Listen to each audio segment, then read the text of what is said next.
Pessoal, essa é mais uma aula de história na quarentena. Primeiro vídeo, eu acho que eu gravo para vocês, né? Pro ensino médio eu gravei outros, mas para vocês eu não tinha gravado ainda. E essa é a primeira vez que eu estou fazendo esse modelo também. Então, oitavos anos, vamos lá, Revolução Industrial Inglesa. Lembrando que a gente estudou no início do ano o Iluminismo, né? Então o sapere aude, o ouse saber, ouse conhecer, ouse pensar com a própria cabeça, né? Os iluministas defenderam que todo mundo tem razão e todo mundo tem capacidade de pensar com a própria cabeça, né? Então eram contra a obediência, contra uma fé cega, uma fé que impede as pessoas de pensar, né? Que diz que é proibido pensar ou proibido falar o que pensa. Então os iluministas estão defendendo o uso da razão, né, a reflexão. Então isso é um marco importante. Agora a gente vai estudar outro marco muito importante para a gente chegar no mundo de hoje. Então os conteúdos de história que vocês têm no oitavo ano e no nono ano, eles são muito importantes para a gente entender o mundo atual. Então vamos lá, se empenhem, tirem as dúvidas. Agora a gente vai ver a Revolução Industrial Inglesa, né? A primeira Revolução Industrial. Tem uma mudança de mentalidade. Então, pessoal, vamos tentar entender essa mudança de mentalidade que vai possibilitar a Revolução Industrial. Antes de entendermos, né, essa Revolução Industrial, a gente vai lembrar desses acontecimentos importantes que antecederam. Em primeiro lugar, a Revolução Comercial, que uniu cada vez mais os territórios feudais, trazendo mercadorias e novidades. Então, lembrando que o feudalismo é uma época, né, um período da história, da Idade Média, né, média porque está no meio entre a Antiguidade e a Idade Moderna. Então, a Idade Média, ela está no meio, né, da Antiguidade e da Idade Moderna, certo? Por isso que é a Idade Média. Então, os territórios feudais na Idade Média, eles eram muito separados, eles tinham pouca comunicação entre eles. Então, essa comunicação ela vai se resgatar. Resgatar por quê? Porque na Antiguidade existia um Império Romano e esses territórios eles tinham comércio. Né? No feudalismo, esse comércio ele foi interrompido. Então, na Antiguidade, pensar o Império Romano na Antiguidade, onde tinha comércio, né? Então esse comércio ele vai ser resgatado na Idade Moderna. Mas no feudalismo ele não tinha, certo? Então a Revolução Comercial ela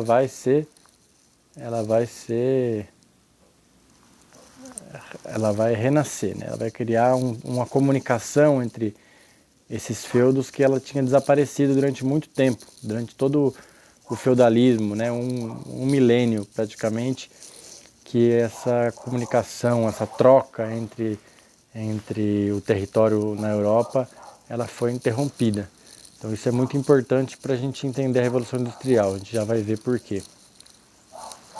A Revolução Científica, que está associada ao iluminismo e ao modo de vida da burguesia, então também é influenciada pelo Renascimento. O Renascimento é o renascimento das ideias da Antiguidade. Né? Então o Renascimento é o renascimento das ideias da Antiguidade.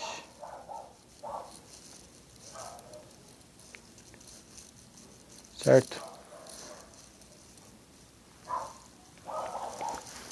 Então a Revolução Científica está ligada a esse renascimento das ideias da Antiguidade, do renascimento da filosofia, renascimento, né, da cultura da antiguidade que tem essa importância filosófica. Então o iluminismo ele também tem essa influência, né, o uso da razão, é por esse resgate, é por esse renascimento cultural e também comercial. Então a Europa está renascendo, né, a cultura da antiguidade está renascendo na Europa depois de um milênio de influência da Igreja Católica contrária, né,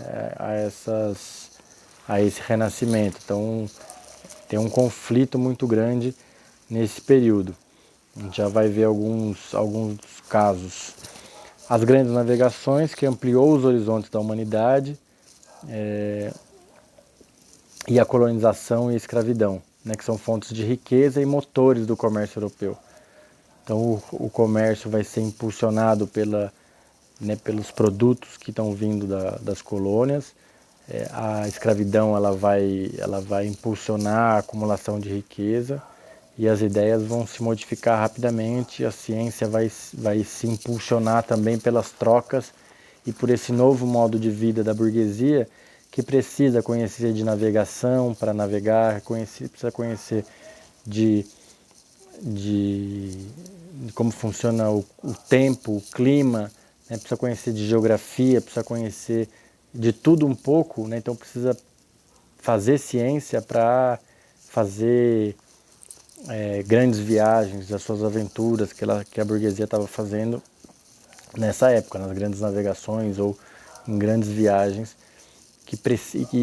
e essas viagens também permitem trazer invenções e novidades de várias partes do mundo. Essa troca comercial, essa troca de mercadorias, de ideias, ela vai revolucionar a mentalidade, vai revolucionar a riqueza, isso vai impulsionar uma mudança na mentalidade importante. Bom, a Reforma Protestante também é outro acontecimento bastante importante, porque a possibilidade de interpretar a Bíblia permite a gente pensar, né, para além do que a igreja queria que as pessoas pensassem, né? Então não era mais suficiente acreditar no padre ou no papa.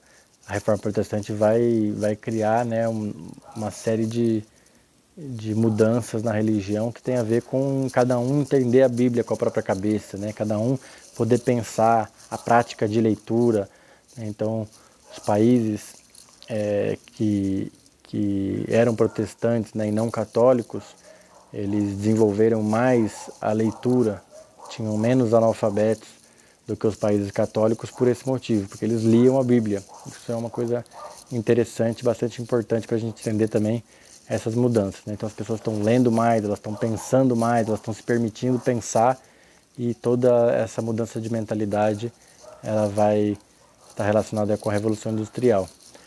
Vamos ver alguns nomes importantes da Revolução Científica, só para a gente entender o contexto anterior à Revolução Industrial.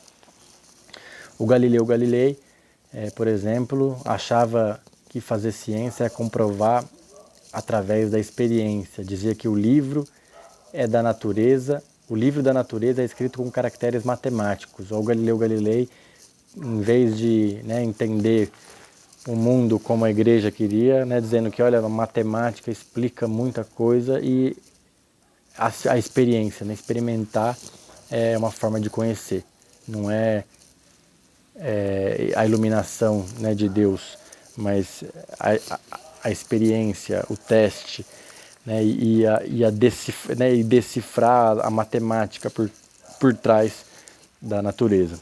Ele foi acusado pelas autoridades de ser inimigo da fé, né? Então essa visão, né, de que a matemática ela, né, tá por trás da natureza, ela foi vista como uma heresia. Foi julgado pelo Tribunal do Santo Ofício, a Inquisição. A Igreja Católica condenou ele. Mas ele reconheceu, né, diante dos inquisidores, que estava errado para poder terminar suas pesquisas. Então ele se safou, né, com a ameaça de ser condenado. Lembrando que a Inquisição matava, né, as pessoas que eram contra a igreja ou que por por algum modo a igreja não concordava, né? As bruxas, por exemplo, né? As mulheres acusadas de bruxaria, que na verdade faziam nada mais do que curas com ervas, né? Então, coisa que hoje a gente conhece como medicina, né? Foi vista como bruxaria pela Inquisição. Segundo a lenda, ele disse baixinho, né? E por si muove, ou mas ela anda, ou seja, ele estava dizendo que a Terra não é um ponto fixo no centro do universo, né? Ela não é o centro do universo e não é fixo. A Galileu estava dizendo, ela não é fixo, a Terra se move, né? Olha lá a imagem dele com o telescópio, né? Descobrindo, né, essas coisas. Imaginem. O Isaac Newton, depois de Galileu, né, em 1687, publica os princípios matemáticos da filosofia natural, o famoso Principia, em que descreve as leis da gravidade e dos movimentos.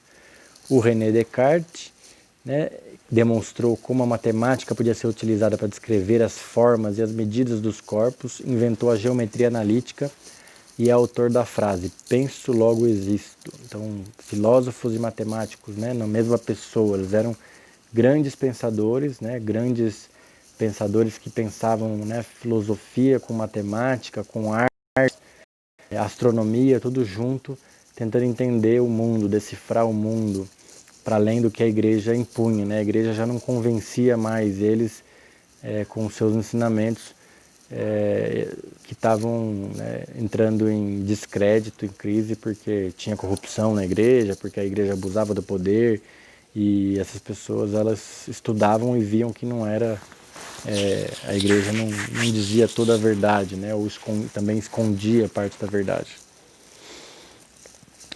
E o Nicolau Copérnico, outro, né, grande pensador, né, que foi importante na Revolução científica, mostrou que o Sol fica no centro do sistema solar, né? Mas achava que a órbita da Terra era uma circunferência perfeita, o que era errado.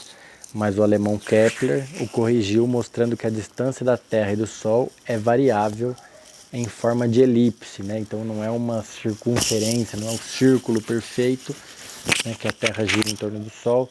Depois o Kepler vai descobrir, mas o Copérnico descobriu que a Terra não era o centro do sistema solar, né, que na verdade o Sol era o centro do sistema solar. E isso foi visto como também uma heresia. Olha lá o Copérnico com o seu compasso fazendo seus desenhos. Francis Bacon mostrou a importância de um método de experimentação. Olha a experimentação de novo. Tem uma corrente filosófica que chama empirismo, que tem a ver com essa experimentação. Então, a ideia de que a verdade não vem de Deus, né? Até porque alguns desses pensadores eles eram crentes em Deus, mas eles estão fazendo, a gente só vai descobrir a verdade através da experimentação própria, né? Que deu a vontade de Deus a gente não conhece, né? Os desígnios de Deus são misteriosos. Então eles estão defendendo que a experiência é uma forma de conhecer a verdade. Então Francis Bacon está dizendo que a experimentação reduz os equívocos do intelecto. Então não adianta pensar uma coisa que está na nossa cabeça, mas que na prática não é isso. Então a experiência é uma forma de lidar com isso. Então aliando o intelecto e a experiência, a gente adquire os conhecimentos científicos, né? Isso está na base da ciência, olha o Francis Bacon. E o Louis Pasteur foi o primeiro cientista a provar que seres invisíveis a olho nu, os micro-organismos, eram os responsáveis por diversas doenças. Então, se não fosse o Pasteur, a gente não ia conseguir tratar de doenças que a gente não enxerga, né? Então, ele está vendo os micro-organismos. Suas descobertas ajudaram a salvar vidas e abriram as portas para o avanço da microbiologia e da imunologia. Por conta de suas invenções, o leite tratado é chamado de leite pasteurizado. Então, a pasteurização do leite, né, o nome vem do Louis Pasteur, né, o ferventar o leite, um processo de tratamento do leite que tira ele de micro-organismos que quando o leite estragava, ele produzia doenças nas pessoas. e aí a pasteurização virou uma forma comum de tratar o leite. Hoje a gente sabe que tem outros problemas da pasteurização do leite, mas como não tinha tecnologia para armazenar o leite resfriado e tal, isso foi muito importante, né? Então, Pasteur, na pasteurização do leite, olha ele lá com seus frascos, fazendo experiências e descobrindo, né, como é que os micro-organismos reagem. Bom, fatores importantes de mudança na Inglaterra. Agora vamos para a Revolução Industrial, né? Já que a gente já viu nos slides passados aqui, ó, como que a mudança de mentalidade ela é importante para a Revolução Científica, como que, né, esses pensadores vários eles estão criando vários conhecimentos, eles estão descobrindo coisas que vão estar na base da ciência e de repente tem algumas invenções que vão surgir na Inglaterra. Mas antes dessas invenções surgir, vamos entender algumas coisas que estão acontecendo na Inglaterra. Os cercamentos, né, que foi uma lei na Inglaterra que expulsou os camponeses das suas casas, das suas terras. Os cercamentos aconteciam por força da Lei dos Cercamentos, Enclosure Acts, lei inglesa que permitia que as terras comuns fossem cercadas e transformadas em pasto. As terras comuns eram parte do sistema feudal, que estipulava determinadas áreas para serem ocupadas e cultivadas pelos camponeses. Ou seja, os camponeses usavam essas terras comuns para viver, para pegar lenha, para caçar, e essas terras de repente elas foram proibidas, elas foram privatizadas, elas foram cercadas pela lei dos cercamentos, e aí os nobres, né, os grandes senhores feudais se tornaram os burgueses da Inglaterra, eles se tornaram empresários, né, e começaram a criar ovelhas, e os camponeses ficaram sem os seus campos, né? Então, com cercamentos, ao segundo texto, os camponeses que habitavam essas terras foram expulsos e as terras foram transformadas em pasto para a criação de ovelhas. A criação de ovelhas era o que fornecia a lã utilizada em larga escala na produção têxtil do país. Os camponeses expulsos de suas terras e sem ter para onde ir, mudaram-se para as grandes cidades. Então isso é muito importante para a gente entender a Revolução Industrial. Os camponeses saem das terras, são expulsos, não tem como sobreviver mais, porque os pastos comuns, as terras comuns, elas se transformam em espaço particular, né, dos grandes senhores feudais para a criação de ovelhas, e essa criação de ovelhas, né, vai ser usada para fazer lã, para produzir roupas, né? Então, produção têxtil é produção de roupas. Então, olha só a indústria nascendo aí, e para onde vão esses camponeses? Sem nenhum tipo de qualificação, esses camponeses viram-se obrigados a trabalhar nos únicos lugares, os únicos locais que forneciam empregos, as indústrias.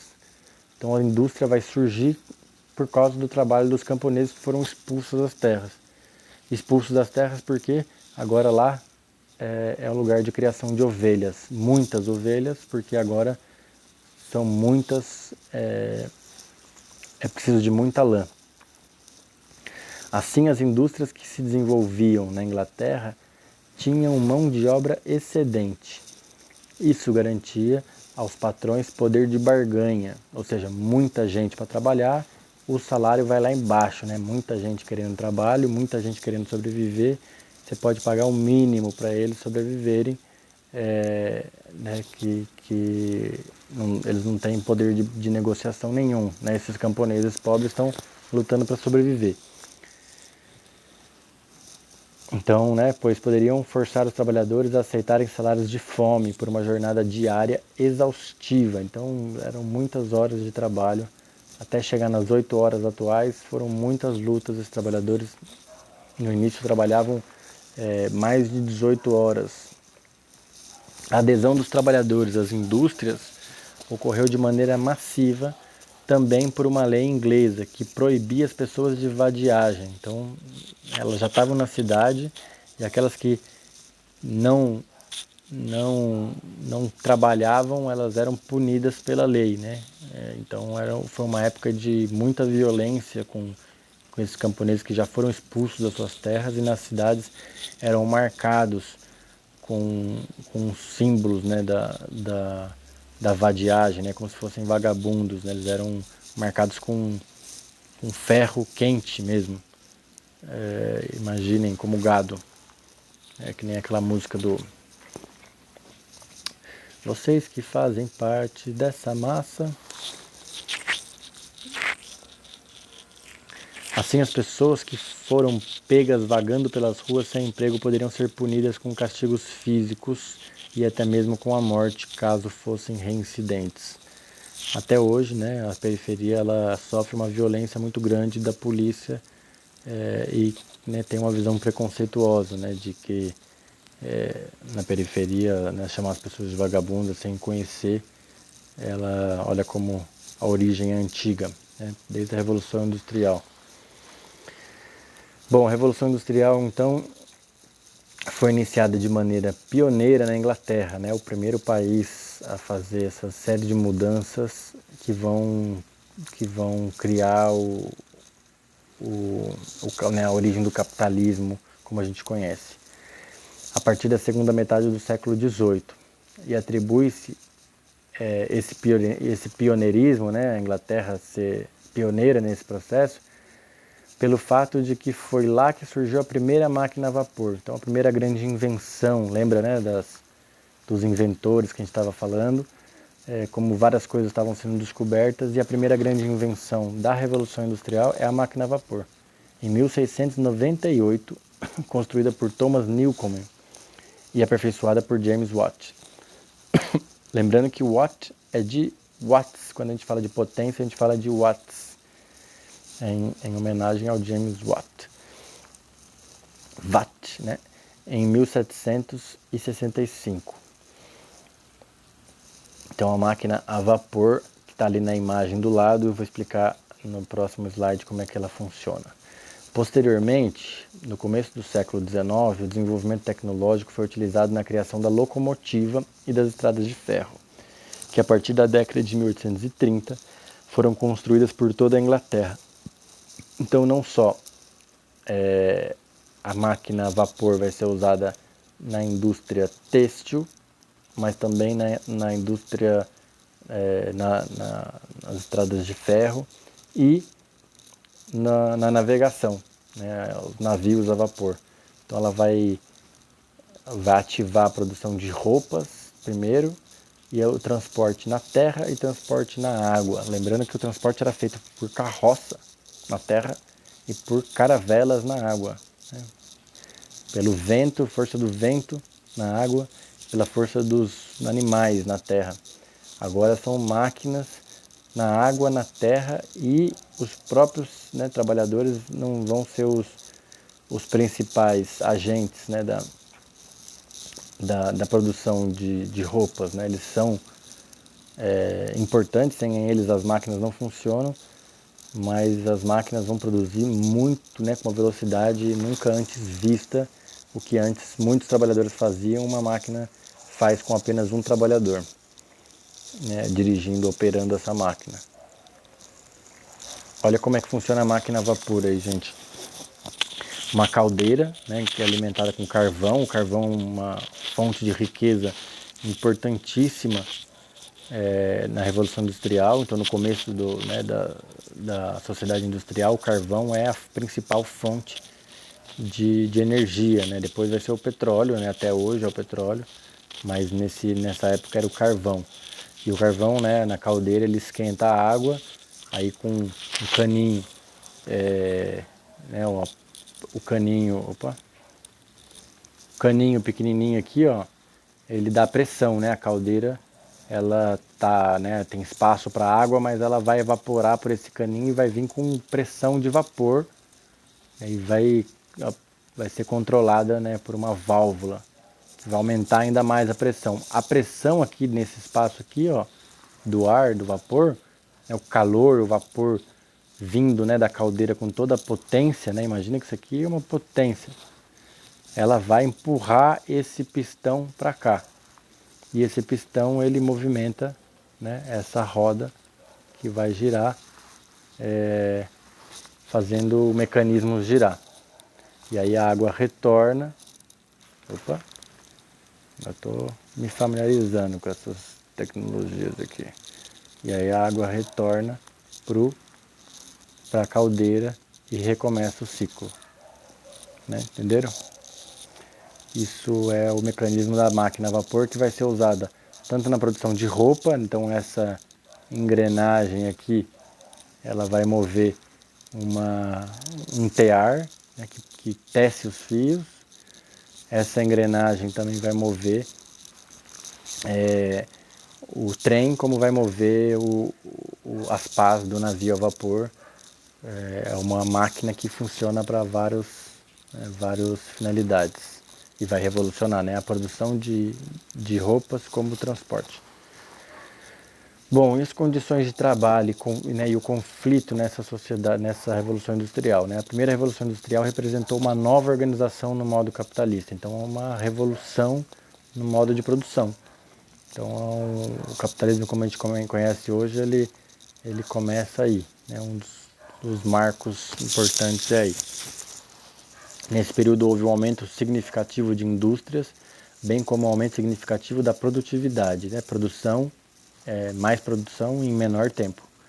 O homem, ao ser substituído pela máquina, saiu da zona rural para ir para as cidades em busca de novas oportunidades, dando início ao processo de urbanização. Então, até a Revolução Industrial na Inglaterra, as cidades não eram, não tinha gente nas cidades, né? No mundo inteiro, durante muito tempo ainda no mundo, né? A Inglaterra estava se urbanizando, o mundo vai ser um mundo rural, as pessoas vivem no campo. E conforme a sociedade vai se industrializando, ela vai também se urbanizando, não só na Inglaterra, mas no mundo inteiro. Por isso que a gente estuda o caso da Inglaterra, que é onde começou tudo isso e depois vai se espalhar pelo mundo. Esse processo culminou no crescimento desenfreado das cidades, na marginalização de boa parte da população, né? A população fica à margem, fica fora né, de uma série de coisas, né, importantes. As cidades começam a crescer muito rápido, esses camponeses, né, que são agora os trabalhadores das fábricas, eles não têm uma série de direitos que né, hoje a gente considera básicos. Então, miséria, violência, fome, né, muita gente morrendo, as condições de trabalho nas fábricas, né, como a jornada de trabalho é muito longa, as pessoas morrem durante o trabalho, elas morriam de acidentes, né, porque essas máquinas demoraram muito tempo para sofrer modificações e serem aprimoradas, elas eram mais perigosas do que elas ainda são, né, hoje. Então, muita morte no trabalho, muita miséria, muita violência, muita fome. Nessa fase também a sociedade organizou-se em dois polos, né, a burguesia e o proletariado. Então, a luta, né, dos trabalhadores por melhores condições de salário começa aí. Salário, melhores condições de trabalho, por menor jornada, né, trabalhar menos horas, para poder viver com dignidade, né? Então aí começa um conflito entre burgueses e trabalhadores que a gente vê até hoje, ainda que de forma diferente, a gente ainda vê esse tipo de conflito hoje, né? Greves, sindicatos vão surgir a partir desse conflito. Então é isso, pessoal. Espero que tenham feito aí anotações. Se não, vejam o vídeo novamente para a gente, na sexta-feira, no nosso encontro, tirarmos as dúvidas e aproveitarmos melhor aí essa aula na quarentena. Um abraço a todos.